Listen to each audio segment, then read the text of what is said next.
نحمده ونستعينه ونستغفره ونعوذ بالله من شرور أنفسنا ومن سيئات أعمالنا من يهده الله فلا مضل له ومن يضلل فلا هادي له وأشهد أن لا إله إلا الله وحده لا شريك له وأشهد أن محمدا عبده رسوله. أعوذ بالله السميع العليم من الشيطان الرجيم. بسم الله الرحمن الرحيم. یا ایہا الذین آمنوا اتقوا اللہ حق تقاتہ ولا تموتن الا وانتم مسلمون. یا ایہا الناس اتقوا ربکم الذی خلقکم من نفس واحدہ وخلق منها زوجها وبث منهما رجالا كثيرا ونساء واتقوا اللہ الذی تساءلون به والارحام ان اللہ کان علیکم رقیبا. یا ایہا الذین آمنوا اتقوا اللہ وقولوا قولا سدیدا یصلح لکم اعمالکم ویغفر لکم ذنوبکم ومن یطیع اللہ ورسولہ فقد فاز فوزا عظیما. اما بعد فإن اصدق الحدیث کتاب اللہ وخیر الہدی ہدی محمد صلی اللہ علیہ وسلم وشر الامور محدثاتها وکل محدثۃ بدعہ وکل بدعۃ ضلالہ وکل ضلالۃ فی النار. وقال تعالی فی کلامہ المجید کل نفس ذائقۃ الموت وَإِنَّمَا تُوَفَّوْنَ أُجُورَكُمْ يَوْمَ الْقِيَامَةِ فَمَنْ زُحْزِحَ عَنِ النَّارِ وَأُدْخِلَ الْجَنَّةَ فَقَدْ فَازَ وَمَا الْحَيَاةُ الدُّنْيَا إِلَّا مَتَاعُ الْغُرُورِ. رَبِّ اشْرَحْ لِي صَدْرِي وَيَسِّرْ لِي أَمْرِي وَاحْلُلْ عُقْدَةً مِّن لِّسَانِي يَفْقَهُوا قَوْلِي. یقیناً سب طرح کی تعریف صرف اللہ وحدہ لا شریک کے لیے. درود اور سلام آخری نبی محمد صلی اللہ علیہ وسلم پر. میرے بھائیوں، ہم اب رمضان کا 2/3 حصہ گزار چکے ہیں. آج رات سے رمضان کا آخری 1/3 حصہ یعنی کہ آخری 10 دن شروع ہوں گے.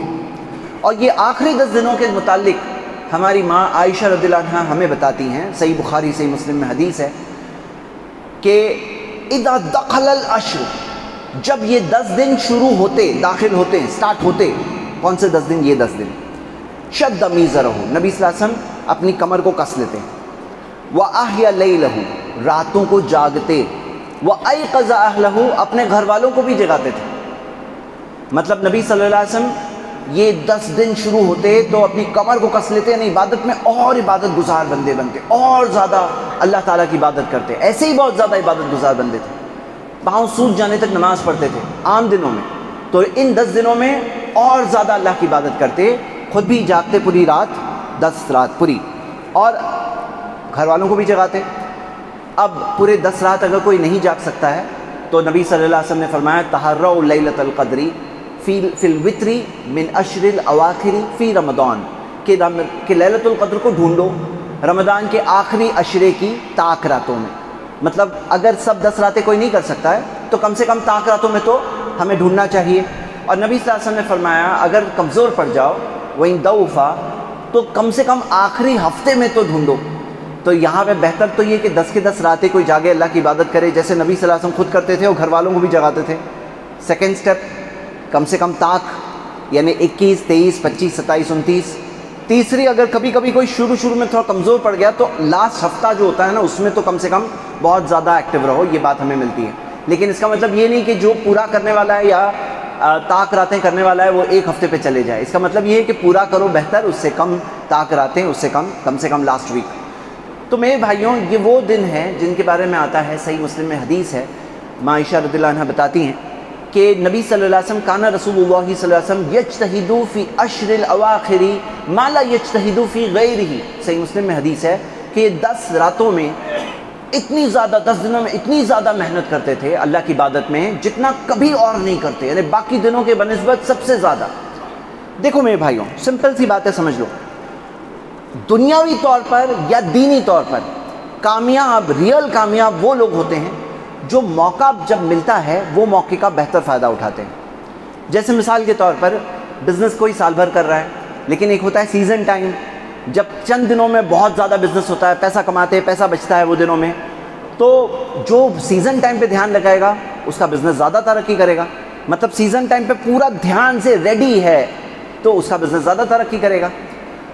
اسی طرح آپ دیکھیے ایگزام، دیکھیے ایک اور مثال ایگزام کی بات ہے کہ بھئی ایگزام سے پہلے کوئی ایک دو کلاس ایسی ہوتی ہے جس میں ٹیچر ایسی رہنمائی کرتا ہے اسٹوڈنٹس کی جو ایگزامس کے لیے بہت اہم ہوتے ہیں. اب وہ کلاس بہت اہم ہوتی ہے. سب دن برابر نہیں ہوتے ہیں, دنیا کے اندر بھی, بزنس کے اندر بھی سب سیزن برابر نہیں ہوتے ہیں. کبھی کوئی ایک ایکسٹرا موقع ملتا ہے, جب موقع ملتا ہے اور جو لوگ اس موقع کو اٹھا لیتے ہیں وہ لوگ زیادہ ترقی کرتے ہیں. دینی اعتبار سے کیا معاملہ ہے کہ سال بھر اہم ہے, ہمیں اللہ کی بندگی سال بھر کرنا ہے, لیکن کوئی ایسا موقع ہے جو اللہ اپنے فضل سے دیتا ہے. اب سوچو لیلۃ القدر کیا ہے, خیر من الف شہر, 1000 مہینوں سے بہتر ہے. 1000 مہینے سے بہتر ایک رات, اور وہ ابھی یہ آخری عشرے میں ہی ہے, وہ ایک رات اس آخری عشرے میں ہے. تو ہم وہ ایک رات کو پالیں گے تو 1000 مہینوں کی عبادت کا ثواب ہمیں مل جائے گا. تو کیا ہمیں ایسے موقع کو کھونا چاہیے؟ کیا ایسا نہیں لگتا ہے کہ سب کام کو بھی تھوڑے دن سیٹ کر کے زیادہ دھیان, سب سے زیادہ دھیان زندگی کا اپنی عبادتوں پہ کر لیں؟ ہوتا کیا ہے کہ لوگ 2/3 رمضان گزرنے تک ان کا جو جوش اور جذبہ ہے تھوڑا سا ٹھنڈا پڑنے لگتا ہے, تھوڑا سا کم ہونے لگتا ہے. الٹا اس وقت پر زیادہ عبادت کا جذبہ ہونا چاہیے, زیادہ ایکٹیو ہونا چاہیے, تو اس وقت پہ تھوڑے جا کر بعض لوگ کمزور پڑنے لگتے ہیں. ایسا نہیں ہونا چاہیے. اپنے آپ کو اپنے اندر وہ چیز پیدا کریں, اپنے اندر پیدا کریں, اور پیدا کر کے ایک انسان ارادہ کر کے اس بڑی چیز کو حاصل کرنے کی کوشش کریں. یہ وہ مہینہ ہے الحمدللہ جس کے اندر لعلکم تتقون, تاکہ تم تقوی سیکھ لو. یہ گول حاصل کرنے کے لیے ہم روزہ رکھتے ہیں, کیا کہ ہم تقوی اختیار کر لیں, اللہ کا ڈر اختیار کر لیں. تو میرے بھائیوں, یہ مہینہ ہمارے سامنے ہے, اس کے آخری 10 دن ہمارے سامنے ابھی موجود ہے. آگے آپ یہ دیکھیے میرے بھائیوں کہ نبی صلی اللہ علیہ وسلم خود یہ 10 دنوں میں اعتکاف کیا کرتے تھے. اعتکاف کرنے والے کا کیا معاملہ ہے؟ آپ یہ دیکھیے کہ جب آدمی اعتکاف کرتا ہے مطلب سب کام سے فارغ ہے, وہ مسجد میں ہے, خاص اس کا پورا فوکس کیا ہے؟ اپنی عبادت پہ ہے. اعتکاف کرنے والے شخص کا لیلۃ القدر پانے کا چانس بہت زیادہ ہے بنسبت ایسے شخص سے جو 10 کام دنیا کے بھی ہینڈل کر رہا ہے, عبادت بھی کر رہا ہے. تو اعتکاف کرنے والے کے زیادہ بہتر چانس ہے کہ وہ لیلۃ القدر کو پالے 1000 مہینوں سے بہتر. اچھا, ہمارے معاشرے میں اعتکاف کے متعلق بہت ساری ضعیف حدیثیں مشہور ہیں کہ اعتکاف کرو گے تو یہ ثواب, یہ ثواب. لیکن میں آپ کو بتا دوں کہ اعتکاف کی فضیلت کے تعلق سے ویسی کوئی بھی حدیث ثابت نہیں ہے. لیکن کیا یہ بات کافی نہیں ہے کہ ہمارے نبی صلی اللہ علیہ وسلم اعتکاف کرتے تھے؟ کیا یہ بات کافی نہیں ہے کہ لیلۃ القدر کے اعتکاف جو شخص کرے گا اس کو لیلۃ القدر پانے کے چانسز ہے؟ کیا یہ کافی نہیں ہے کہ ہم وضو کر کے بھی مسجد میں اگر بیٹھتے ہیں تو نماز کا ثواب ایسے ہی ملتا ہے کہ نہ آپ حالت وضو میں بیٹھے ہو نہ آپ کو نماز کا ثواب مل رہا ہے؟ یہ اللہ کا فضل ہے الحمدللہ. تو اعتکاف کی جو ثابت فضیلتیں ہیں وہی بہت کافی ہیں, ایکسٹرا چیزیں ڈالنے کی کوئی ضرورت نہیں ہے. لوگوں کو اور اٹریکٹ کرنے کے لیے جو ہے ثابت وہی بہت ہے. تو میرے بھائیوں, وہ 10 دن ابھی ہمارے سامنے ہیں, اور میں آپ سب کو ابھارتا ہوں کہ ایک سمجھدار انسان کی کیا نشانی ہے کہ جو موقع ملتا ہے اس کو جانے نہ دیں. یہ وہ موقع ہے جس میں ہم اپنی پورے زندگی کا اکاؤنٹ ہے نا, حساب, اس کے اندر بہت بڑا ایڈیشن کرا سکتے ہیں, بہت بڑا فائدہ ہم سب ان دنوں میں عبادتیں کر کے لا سکتے ہیں انشاءاللہ. تو یہ چند باتیں تھیں ان 10 دنوں کے متعلق. اب آئیے میرے بھائیوں, میں آپ سب کے سامنے آج کے خطبے میں ایک اہم پیغام رکھنا چاہتا ہوں. اور رمضان کا مہینہ بس نکل رہا ہے. تو یہ مہینہ جو نکل رہا ہے اس میں ہمیں کچھ چیزیں ساتھ میں لے کر جانی ہیں اس مہینے سے سال بھر چلنے کے لیے. ان میں سے ایک چیز ہے تقوی, اللہ کا ڈر. ان میں سے ایک چیز ہے اللہ کی عبادت کا جذبہ, جو اس جذبے سے ہم نے عبادتیں کی, روزہ رکھا, تو وہ جذبہ آگے بھی کنٹینیو رکھنا ہے, ایسا نہیں کہ ختم ہو جائے. ایک چیز ہے قرآن سے تعلق, جو قرآن سے تعلق رمضان میں جوڑتا ہے اسے کٹ نہیں ہونے دینا ہے.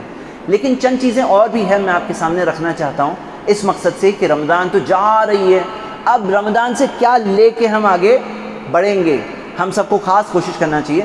تو ان میں سے ایک چیز جو میں آپ کے سامنے رکھنا چاہتا ہوں وہ ہے میرے بھائیوں, دنیا کی محبت سے بچنا اور موت کے ڈر سے بچنا. دنیا کی محبت اور موت کا ڈر, یہ 2 چیزیں ہیں, ایسی چیزیں ہیں جس کی وجہ سے آدمی کیا کچھ کھو بیٹھتا ہے اس کو ہم بیان بھی نہیں کر سکتے ہیں. کیا کچھ کھو بیٹھتا ہے اگر اس کے دل میں دنیا کی محبت اور لالچ آ جائے, دنیا, اور اگر اس کے دل میں موت کا ڈر آ جائے. تو یہ 2 چیزیں ہیں جس کی وجہ سے وہ کیا کیا کرے گا. اس کی میں چند مثالیں آپ کے سامنے ابھی رکھوں گا, اور میں اس کے متعلق چند باتیں صرف اس مقصد سے رکھنا چاہتا ہوں کہ جس طرح سے یہ رمضان جاری ہے نا, اب ایک دن ہاتھ سے نکلے آ رہا ہے. ابھی تو شروع ہوئی تھی تھوڑے دن پہلے, ابھی دیکھ رہے ہیں تو 20 دن نکل گئے بھائی. ایسے ہی دنیا کا بھی معاملہ ہے کہ زندگی ہے نا ہماری ہاتھ سے جا رہی ہے. جتنی زندگی ہے ایک ایک دن کر کے نکلی آ رہی ہے ہاتھ سے, اور فائنلی ہم پہنچ جائیں گے اپنے آخری انجام تک, قبر میں پہنچ جائیں گے. ایسے ہی نکلے آ رہی ہے, یہ زندگی نکلے آ رہی ہے. تو آئیے میرے بھائیوں یہ چیز پر غور کریں. کیوں معلوم ہے, جس کے دل میں دنیا کی محبت ہوتی ہے نا میرے بھائیوں, وہ خوش نہیں رہ پاتا ہے دنیا میں. یہ دنیا کے پیچھے جو لالچ کرتا ہے نا، اس کے پیچھے بھاگتا ہے، وہ خوش نہیں رہ پاتا ہے، اس کے دل میں سکون نہیں ہوتا ہے، اس کے دل میں اطمینان نہیں ہوتا ہے، پریشانی جیتا ہے وہ۔ اس تعلق سے میں آپ کو ایک حدیث بتانا چاہتا ہوں، سنن ترمذی میں حدیث صحیح سند سے، پیارے نبی محمد صلی اللہ علیہ وسلم نے فرمایا من کانت الدنیا ہمہ، جس کے دل میں دنیا کی فکر ہو، مطلب فکر اس کو لگی ہے دنیا، ارے کیا ہوگا، دنیا کیا ہوگا، ارے حالات ایسے ہو گئے ہیں، پولیٹیکل حالات ایسے ہو گئے ہیں، فلاں جگہ پہ ایسا ہو گیا، دنیا کی بہت زیادہ فکر لگی ہے، تو اللہ کے رسول صلی اللہ علیہ وسلم نے فرمایا جس کو دنیا کی فکر لگی رہتی ہے، من کانت الدنیا ہمہ جعل اللہ فقرہ بین عینیہ، اللہ اس کی غریبی کو اس کی آنکھوں کے آگے کر دیتا ہے، اس کی آنکھوں کے آگے غریبی دکھتی ہے، اسے جہاں دیکھے گا غریبی دکھتی، جہاں دکھتا ہے غریبی، یعنی کیا، جو ہے میرے پاس چلا آئے گا، ارے یہ ہے چلا جائے گا، یہ سب چلا جائے گا، ارے یہ سب ہم لوگ کیا ہوگا، جہاں دیکھتا ہے اسے غریبی دکھتے، جعل اللہ فقرہ بین عینیہ وفرق علیہ شملہ، اللہ اس کے معاملات کو بکھیر دیتا ہے، مطلب معاملات کو، اس کے جو معاملات ہیں زندگی کے سب بکھرے بکھرے، یہاں سے پکڑو تو یہ چھوٹ رہا ہے، یہ پکڑ رہے تو یہ چھوٹ رہا ہے، کوئی چیز سنبھال رہے وہ چیز جا رہی ہے، کیوں، اس کو بہت زیادہ فکر دنیا کی لگی رہتی ہے۔ ہاں ومن کانت الدنیا ہمہ جعل اللہ فقرہ بین عینیہ وفرق علیہ شملہ وما یؤتیہ من الدنیا الا ما قدر لہ، لیکن دنیا اس کو ملتی بھی ہے تو اتنی ملتی جتنا کہ پہلے سے نصیب میں تھی۔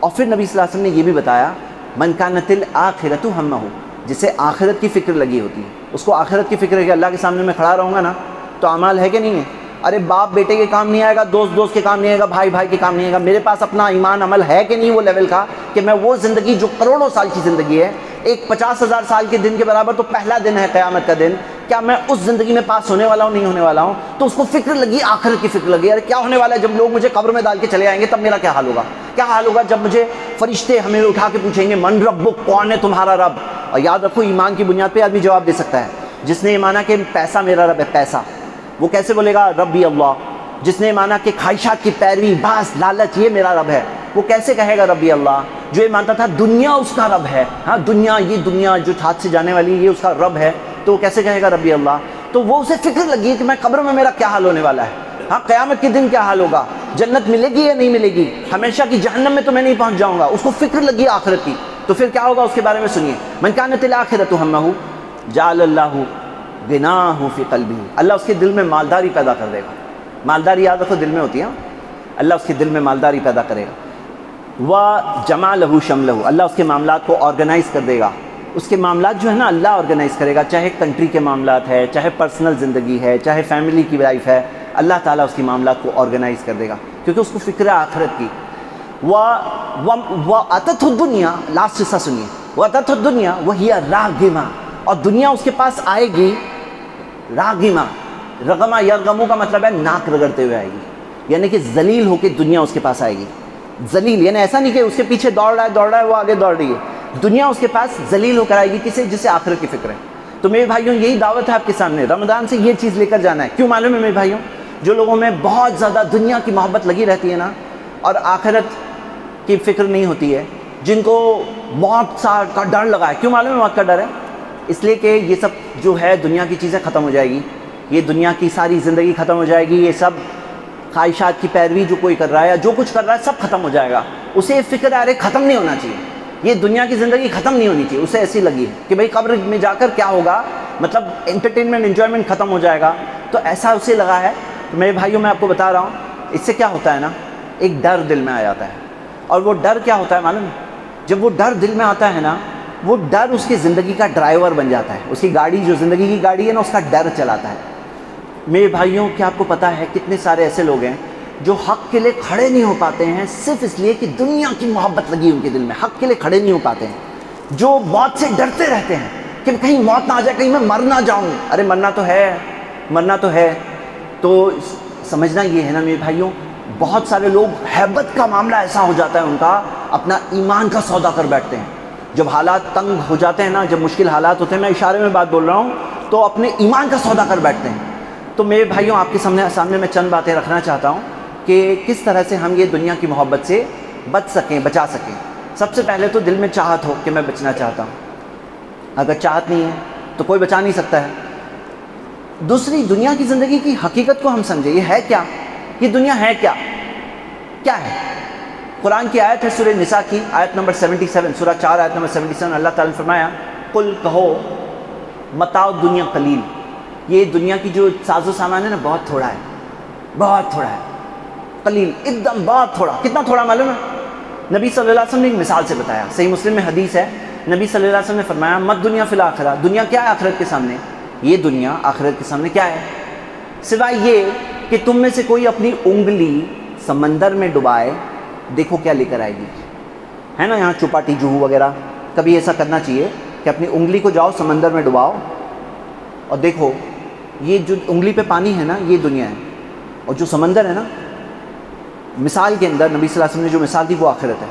اچھا لوگوں کے مائنڈز میں کیسا ہے نا، دنیا جیسے دنیا کم ہے آخرت، یہ دنیا یہ آخرت، یعنی دنیا کم اور اس سے ڈبل ہے آخرت. ڈبل، یہ ڈبل نہیں ہے، یہ دنیا ہے تھوڑی سی، جیسے پانی جو آیا انگلی پہ یہ دنیا ہے، وہ سمندر جو بچ گیا نا پانی وہاں پہ وہ آخرت. اتنا بڑا، مطلب آخرت کتنی بڑی اور دنیا کیا ہے تھوڑی، اتنی تھوڑی. اور اس کے لیے لوگ اپنے ایمان کو بیچتے تھے.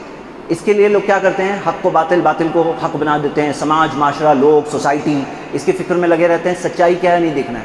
میرے بھائیوں یاد رکھیے یہ دھوکہ ہے. اللہ تعالیٰ نے قرآن میں کیا فرمایا؟ سورہ آل عمران کی آیت نمبر 185 ہے. اللہ تعالیٰ نے فرمایا کل نفس ذائقۃ الموت، ہر نفس کو موت کا ذائقہ چکھنا ہے. چکھنا ہے، مانو نہیں مانو چکھنا ہے. وَإِنَّمَا تُوَفَّوْنَ أُجُورَكُمْ يَوْمَ الْقِيَامَةِ، تمہیں تمہارا پورا پورا بدلہ صرف قیامت کے دن ملے گا. فَمَنْ زُحْزِحَ عَنِ النَّارِ، پھر وہ جو جہنم کی آنکھ سے بچا لیا گیا، وَأُدْخِلَ الْجَنَّةَ، اور جنت میں داخل کر دیا گیا، فَقَدْ فَازَ، وہ کامیاب ہے.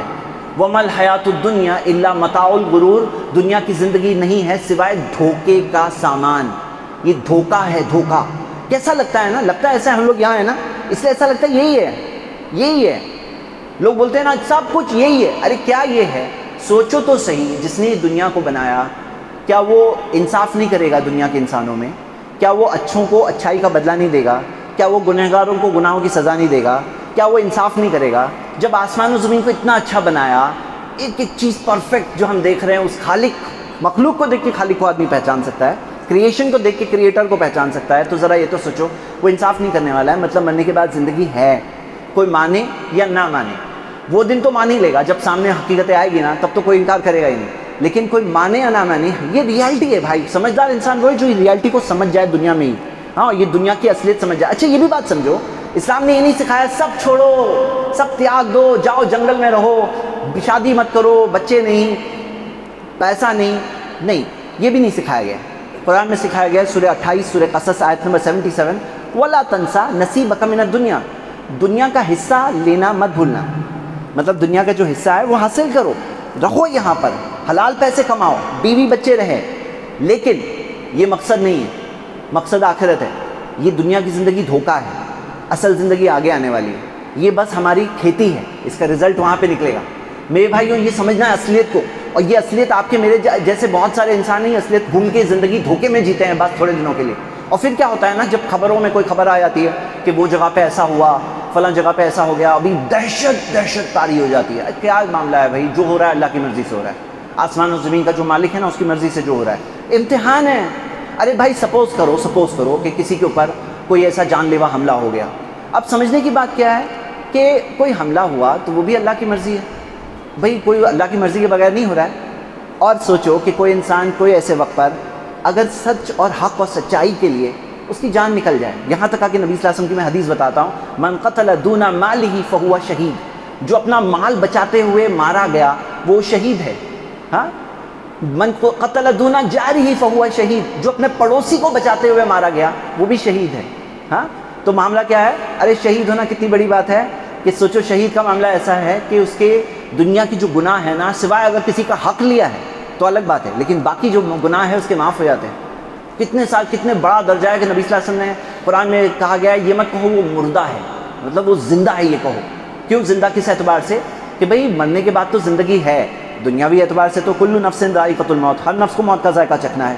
لیکن وہ زندگی اتنی خوبصورت زندگی آگے اللہ نے رکھی ہے کہ اس کی خوبصورتی کو امیجن نہیں کر سکتا ہے. سمجھنا چاہیے ہمیں حقیقتیں. تو حقیقت کیا ہے میرے بھائیوں؟ یہ دنیا کی محبت جب دل میں آ جاتی ہے نا تو آدمی پریشان جیتا ہے، دہشت زدہ جیتا ہے. حالانکہ کیا معاملہ ہے؟ ہمیں اصلیت سمجھنا ہے، دنیا کیا ہے، آخرت کیا ہے، یہ دنیا کی زندگی کیا ہے، آخرت کی زندگی کیا ہے. میرے بھائیوں یہ سمجھ لیں گے نا اگر، تو پھر یہ موت کا ڈر جو ہے دل سے نکل جائے گا کہ جس دن وقت آنا ہے، موت کا وقت ہے نا، اس کو کوئی ٹال نہیں سکتا. موت تو ایسے ہی آنی ہے. بھائی اچھی چیز میں اگر آ جائے اس سے کیا بڑی بات ہو سکتی ہے؟ یہاں سمجھنے کی بات کیا ہے میرے بھائیوں، یہ جو موت کے ڈر والے ہمارے کچھ نوجوان ہوتے ہیں، وہ کیا ہوتے ہیں، بائک تیزی سے چلائیں، بولے موت کا ڈر نہیں لگتا ہے مجھے، ٹرین میں باہر لٹکیں، بولے موت سے ڈر نہیں لگتا ہے۔ تو دیکھو میں آپ کو بتانا چاہتا ہوں، بیوقوفی اور بزدلی میں فرق، دو چیزیں ہیں اور درمیان میں صحیح راستہ ہے۔ ایک طرف ہے بیوقوفی کہ کچھ لوگ ہیں بھائی سمجھتے ہیں یہ زندگی امانت ہے، یہ زندگی امانت ہے، اللہ کی دی ہوئی امانت ہے۔ امانت کا سنبھالنا ہوتا ہے نا، کوئی اگر آپ کے پاس امانت رکھے سنبھالوں گے، یہ ہماری نہیں ہے زندگی، یہ اللہ کی دی ہوئی امانت ہے، سنبھالنا ہوتا ہے اس کو۔ یہ جسم ہمارا نہیں ہے، یہ جسم کیا ہے، یہ اللہ کی دی ہوئی امانت ہے۔ ان لجسدک علیک حق، صحیح بخاری کی حدیث ہے، تمہارے جسم کا تم پر حق ہوتا ہے، تمہارے جسم کا تم پر حق ہوتا ہے۔ یہ جسم کس کی دی ہوئی امانت ہے؟ اللہ کی دی ہوئی امانت ہے۔ جسم کا حق ہے ہم پر، ہمیں اللہ کو جواب دینا ہے جسم کا کیا استعمال لیا۔ جیسا بعض لوگ سگریٹ پئیں گے، بولے میری باڈی ہے، ارے تمہاری ہے ہی نہیں، یہ اللہ کی دی ہوئی امانت ہے۔ ان لجسدک علیک حق۔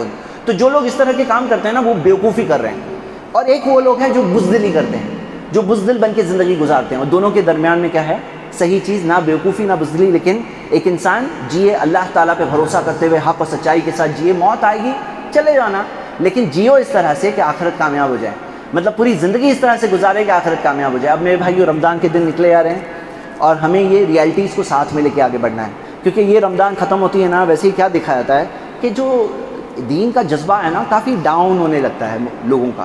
تو میں سوچ رہا ہوں کہ کیا چیز ساتھ میں لے کے جائے جو سال بھر کام آئے، تو سال بھر یہ دنیا کی حقیقتوں کو سمجھنا، یہ دنیا کی ریالٹی کو سمجھنا، اور سمجھ کر کے آگے بڑھیں گے نا میرے بھائی، تو پھر دنیا میں کتنے امتحان پاس ہونا آسان ہو جائے گا۔ کیا ہوتا ہے، حلال اور حرام سامنے آ جاتے، کئی بار حرام چیز ایک دم سامنے، جو منع ہے وہی سامنے آ جاتی ہے، اور وہ چیز کو چوز نہیں کرنا ہے۔ بنی اسرائیل کے ساتھ ہوا تھا نا، جس دن مچھی پکڑنا منع تھا اسی دن مچھیاں اوپر آ رہی۔ تو ایسا آپ ہمارے ساتھ بھی ہو سکتا ہے۔ اب کوئی کہے میں مچھیاں تھوڑی پکڑتا ہوں، بھئی جو چیز حرام ہے وہی چیز سامنے آ جاتی ہے، اور وہی چیز سامنے آتی ہے یہ لے لو، تو کیا ہوتا ہے، نہیں بھائی لیں گے، اگر حرام لے لیے تو کیا ہوگا، ساتھ میں لے کے جائیں گے، چھوڑ کے ہی جائیں گے نا، لیکن امتحان میں سمجھ لو فیل ہو گئے۔ نبی صلی اللہ علیہ وسلم نے کیا فرمایا، یکبر ابن آدم، آدم کی اولاد کی عمر بڑھتی ہے، وہ یکبر معہ اثنتان، اس کے ساتھ دو چیزیں، اس کی عمر بڑھ رہی ہے نا، دو چیزیں ساتھ میں بڑھتی رہتی ہے، حب المال و طول العمر، مال کی محبت اور زندگی کی محبت، اور جینا ہے اور جینا ہے اور جینا ہے اور جینا ہے۔ تو یہ کیا ہے، سمجھنا کیا ہے، یہ دو چیزیں نہیں بڑھنی چاہیے ساتھ میں۔ اور نبی صلی اللہ علیہ وسلم نے کیا فرمایا، لکل امت فتنۃ وان فتنۃ امتی المال، ہر چیز، ہر امت کا ایک فتنہ ہوتا ہے، اور میری امت کا فتنہ مال ہے۔ تو یہ فتنہ جو امت کا فتنہ ہے وہ کیا ہے، مال ہے۔ سنن ترمذی کی صحیح حدیث ہے۔ میرے بھائیوں میں آپ کے سامنے بات یہ رکھ رہا ہوں کہ دنیا میں جینا ہے کأنہ غریب، جیسے کہ غریب کا مطلب کیا ہے معلوم ہے، انجان، مطلب انجان، اور عابری سبیل، یا راستہ پار کرنے والا، جو راستہ پار کرنے والا ہے اس کو راستے سے محبت نہیں ہو جاتی، ارے مجھے یہاں کا راستے کی سڑک کی کانکریٹ بہت اچھا لگ گیا، مجھے راستے سے محبت ہو کے گلے لگا کے رکھوں، نہیں۔ راستہ پار کرنے والا کیا ہے نا، بس بولے میں پار کر کے نکل رہا ہوں، یہاں تھوڑی رہنا ہے مجھے، میری منزل تو آگے ہے نا، تو یہ پار کرنے والا معاملہ ہے۔ ہاں، یہاں پہ ہم انجان بن کے گزریں، اور دنیا جیو، دنیا حاصل کرو، حلال کمائی کی کوشش کرو، لیکن اس سے زندگی کا مقصد نہیں بنانا ہے۔ ارے بھائی سوچو، جو ٹوائلٹ ہے نا وہاں پہ، اس کے بعد آپ کو کچھ نہ کچھ پاپوش ملے گا، پاؤں پوچھنے کا کچھ ملے گا، چاہیے، ضرورت ہے، لیکن اس سے محبت ہو جاتی ہے کیا، کہ بس محبت ہو گئی مجھے وہ پاؤں پوچھنے والے اس کے کارپیٹ سے محبت ہو گئی، کیوں، ارے ضرورت ہے، دنیا کی بھی ضرورت ہے، یہاں کی جائز حلال ضرورتیں پوری کرنا ہے، لیکن اس سے محبت کر بیٹھے نا، اگر اس کو سب کچھ سمجھ بیٹھے نا، تو دھوکے میں پڑ گئے، وہ دھوکے میں پھر فیل ہی ہونا ہے۔ تو میرے بھائیوں یہ چند باتیں یاد دہانی کے طور پر، اور زندگی نکل رہی ہے، رمضان بھی نکل رہی ہے، اللہ تعالیٰ سے دعا ہے اللہ ہم سب کو اپنے گناہوں سے توبہ کرنے کی توفیق دے، نیک اعمال کرنے کی توفیق دے، اللہ ہم سب کو استقامت کے ساتھ دین پر جم جانے کی توفیق دے، اللہ ہمیں دنیا کے دھوکوں میں یا آزمائشوں سے اللہ ہمیں بچ کر آگے زندگی نکالنے کی توفیق دے۔ ربنا آتنا فی الدنیا حسنہ وفی الآخرۃ حسنہ وقنا عذاب النار۔ اقول قولی ھذا واستغفر اللہ لی ولکم ولسائر المسلمین من کل ذنب واستغفروہ انہ ھو الغفور الرحیم۔